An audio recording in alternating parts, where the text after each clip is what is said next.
Before we begin our panel and offering one more and a very important special remarks, let me invite to the stage the Honorable Tan Sri Datuk Seri Panglima Joseph Kurup, Minister, Prime Minister's Department, representing the Right Honorable Datuk Sri Mohammed Najib bin Tun Abdul Razak. Please welcome Tan Sri Joseph Kurup.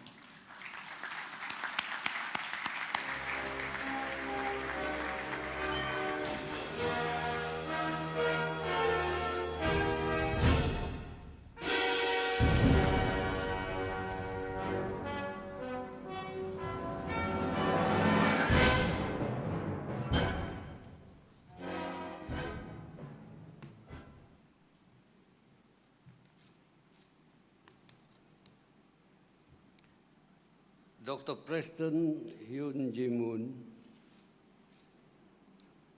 founder and chairman of Global Peace Foundation, Dr. Jun Suk Moon, the chairwoman of Global Peace Women,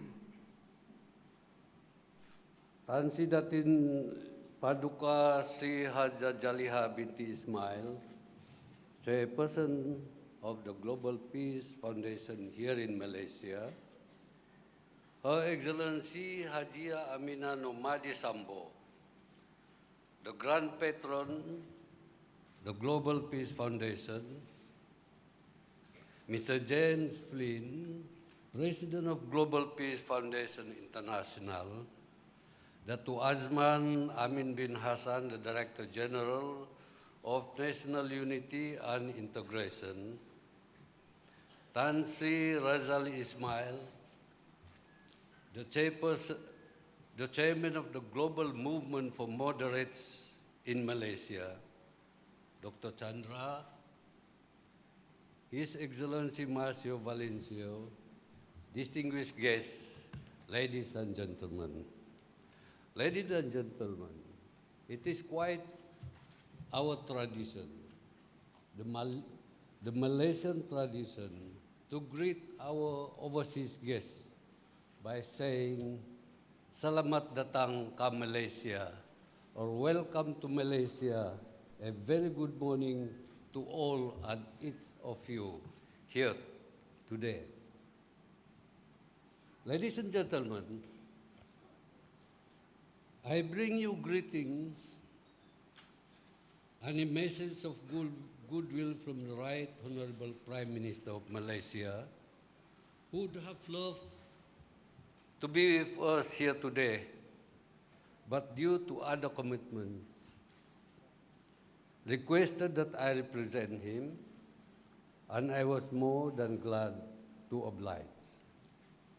It is a pleasure for me to stand among such prominent peacemakers from around the world whom have done vast contributions towards peace building.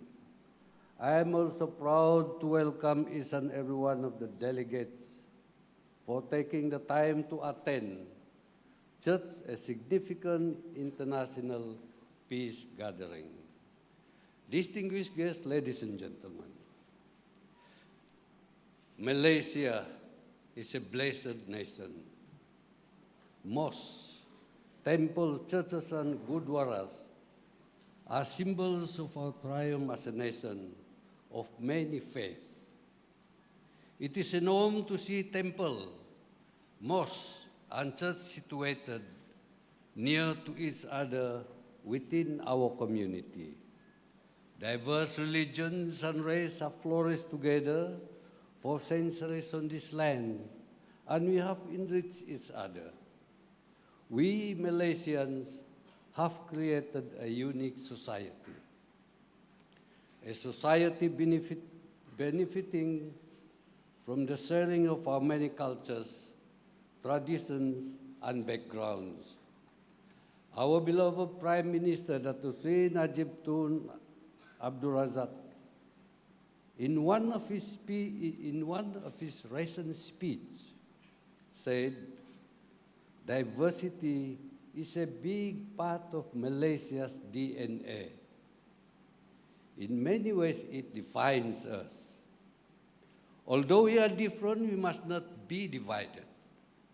The Prime Minister strongly believes Malaysians of all ethnicities and religions should be bound together by respect and celebration of our differences.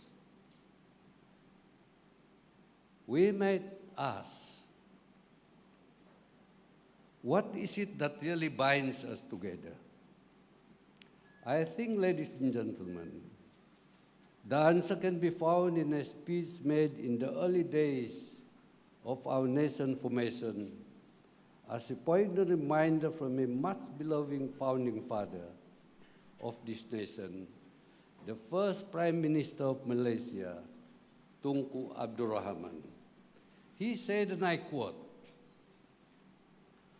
"All people must feel that there is a room for them in our country, and that we can live in peace with one another, provided, of course, that we respect another's right, and provided, too, that we realize we owe duties to one another for good and well-being, the progress and happiness of our country. Mutual respects are one of the important virtues that we cherish profoundly for a stable and a progressive Malaysia. Respecting our diversity as our way of life, respecting our diversity as a greatness being Malaysian, and respecting our diversity as a blessing and not as a curse, and enable us in Malaysia to continuously strengthen our unity. Mutual respect have to be fostered and taught. Through the promotion of respect of our diverse society, we would be able to learn from each other, making our different traditions and cultures a source of harmony and strength, and not discord and weakness." Distinguished participants, apart from embracing the value of respect in our daily lives, Malaysians of all religion and ethnicity believe in practice of moderation in maintaining peace, unity, and stability in diversity. At the heart of all religions is a belief for the sanctity of moderation. The values of moderation, just as tolerance and respect, are inherent in all religious faith and creeds.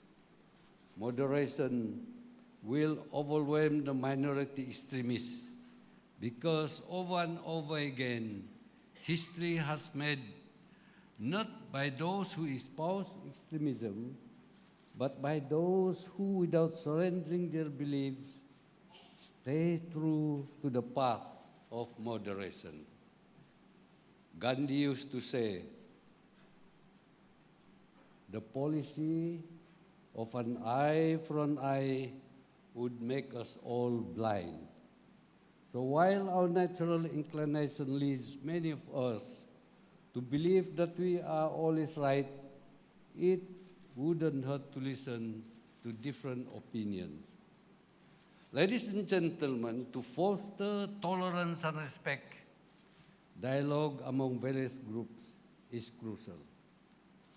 Civilizational dialogues and engagements are important elements to encourage understanding and acceptance towards the pillar or towards the bedrock of moderation.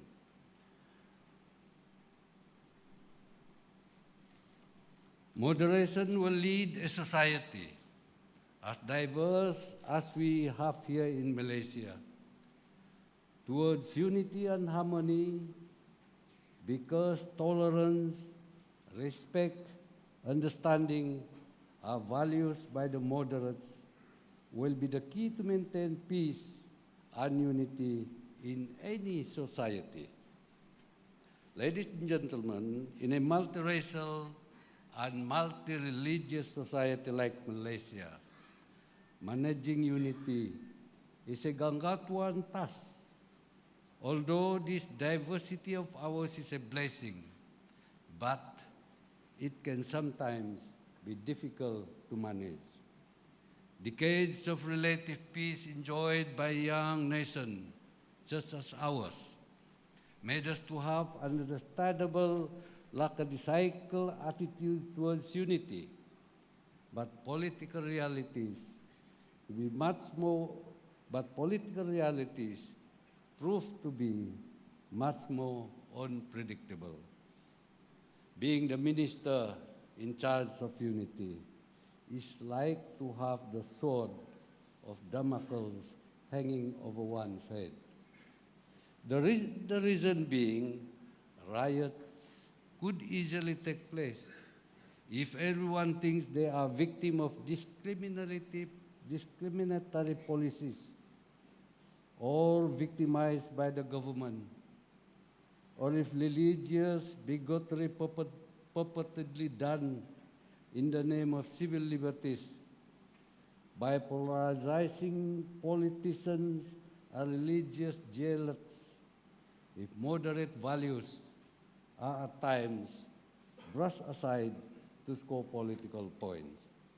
One of the root causes, ladies and gentlemen, one of the root causes of deteriorating unity nowadays are the practicing of racial and religious bigotry, particularly if the expansion of social media with irresponsible net citizens using the power of the internet towards spreading hatred and distrust among people.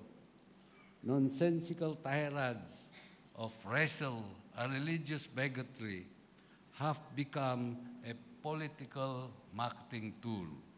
Sadly enough, it seems to be effective in creating animosity.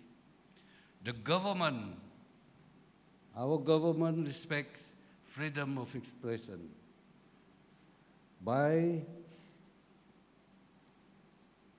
The government respects freedom of expression, but insulting any religion, especially when it is motivated by extremism and bigotry, or a calculated move to create and to inculcate hatred among the various communities, is, as a matter of fact, a sinister threat to freedom of expression itself. We will never erase racial and religious bigotry due to human nature, but what we can do, what we must do if we, people of all faiths, work together, we can suppress the intolerance and bigotry faced by the people of all faiths in any nation, in any society. Dear friends, ladies and gentlemen, the rule of law must prevail in every democratic society.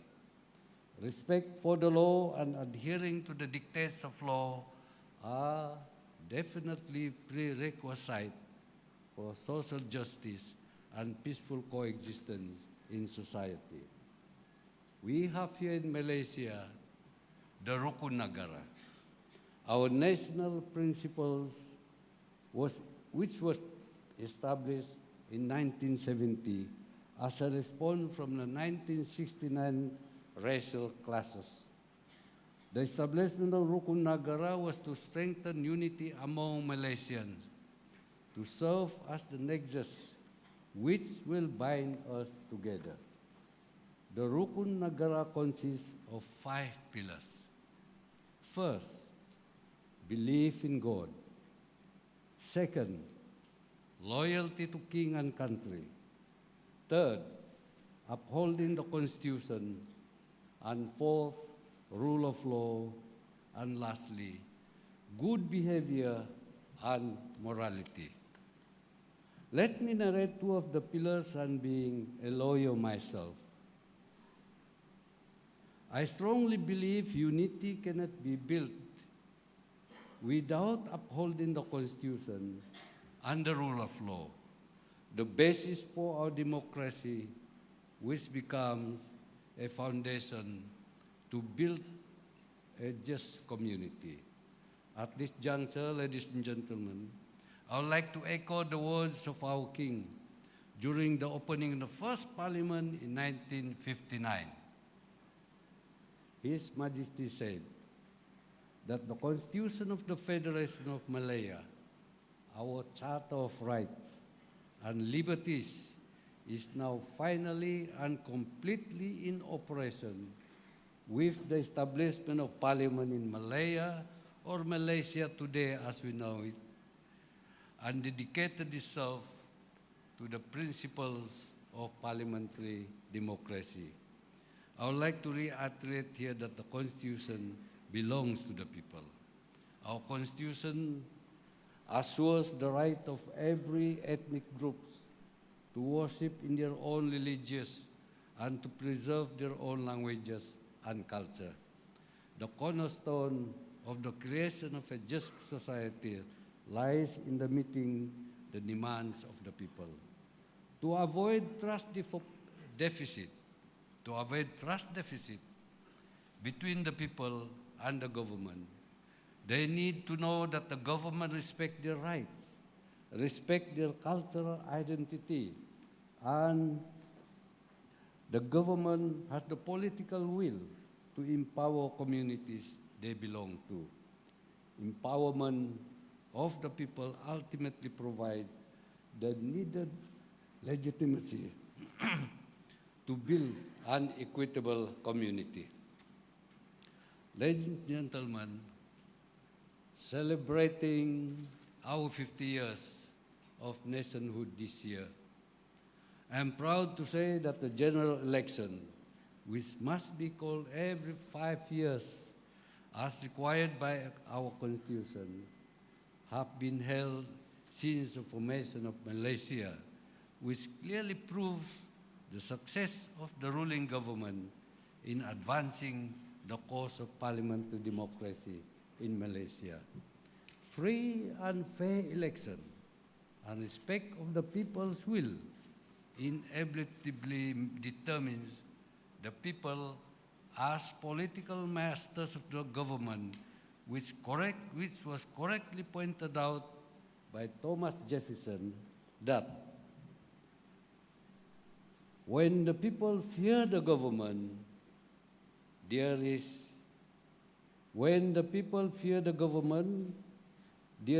tyranny. When the government fears the people, there is liberty. Malaysia, with a development-oriented executive, a dynamic parliament, and an independent judiciary, has and will continue to firmly endorse the right of every ethnic to safeguard their inalienable rights to practice and preserve their own culture, language, and religion as guaranteed by our Constitution. Ladies and gentlemen, the phrase, it's the economy stupid, used during Bill Clinton's successful 1992 presidential campaign, will remind us that unity cannot exist without economic growth. But at the same time, to be a progressive and developed country, one of our first needs must be national unity, a crucial component as well as key facilitator in the nation's development. Economic growth and unity are both sides of the same coin. One cannot coexist without the other. In short, as long as the people have the ringgit, dollars in their pockets, the government efforts for unity have a higher probability of success. Ladies and gentlemen, peace and harmony cannot achieve without a sense of togetherness and oneness. This only can be achieved if there is equitable participation. by everybody in the nation's economy. Marginalization or alienation of certain communities, especially the minority groups, will do little good to unite Malaysia. After our embarrassing racial riot in 1969, the government was determined to re-engineer our economy. We committed to our resources to eradicate poverty and correcting the economic imbalance among the main racial groups so that each could enjoy a more equitable share of the economic growth. The government then, under the current Prime Minister's father, launched the new economic policy, NEP, in 1971 with achieving national unity as its sole goal. The objective of this policy was to facilitate national unity through eradication of poverty and restructuring of society. This model of development adopted by Malaysia was based on a philosophy of growth with equity, or more especially, growth with equitable distribution. After almost 45 years after the economic policy implementation, incidence of poverty in Malaysia has dramatically declined. Poverty has dropped from almost 50% of the population in 1971 to 1.7% of the population in 2012. With this achievement,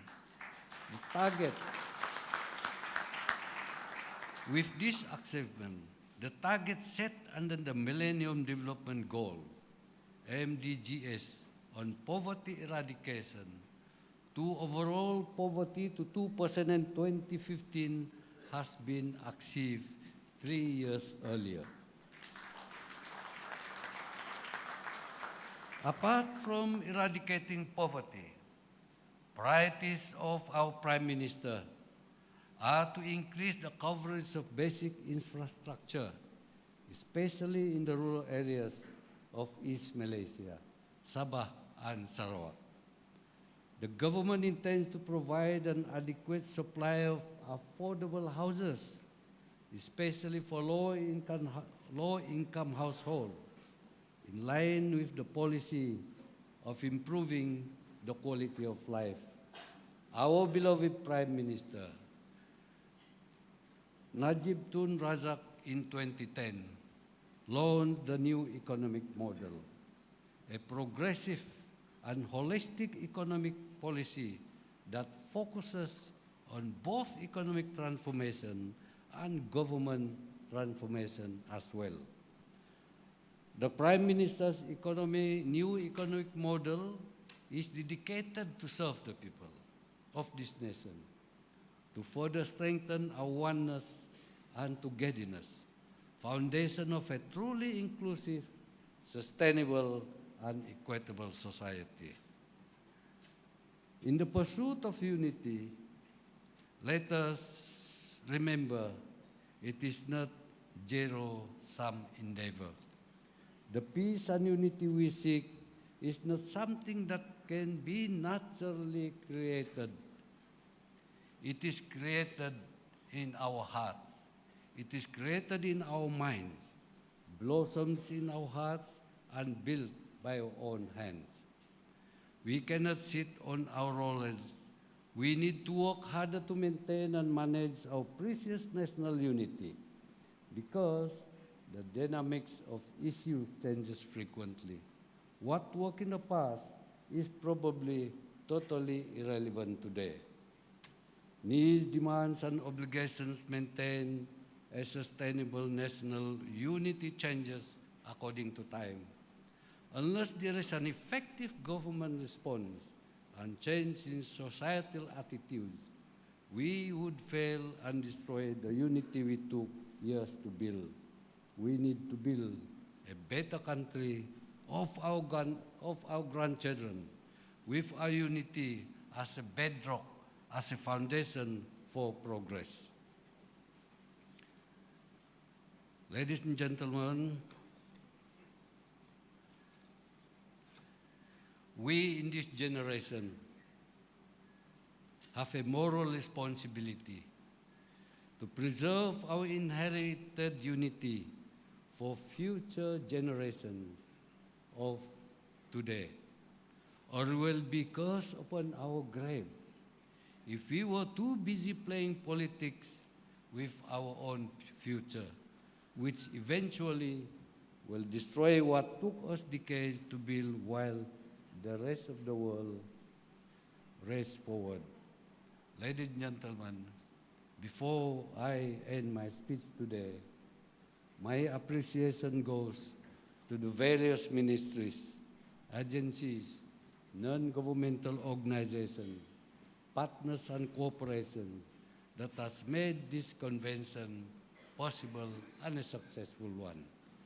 I like to once again express my heartfelt thanks to all of you. I hope we will continue to work together in promoting solidarity as global peace. Continue, as the co-chairman said just now, continue to enjoy our Malaysian hospitality and not forgetting to pass the message from my colleagues, the message from our tourism ministry. The year-end sale is going on. So please do visit our shopping malls before you depart. Thank you again. Merry Christmas and a very happy New Year.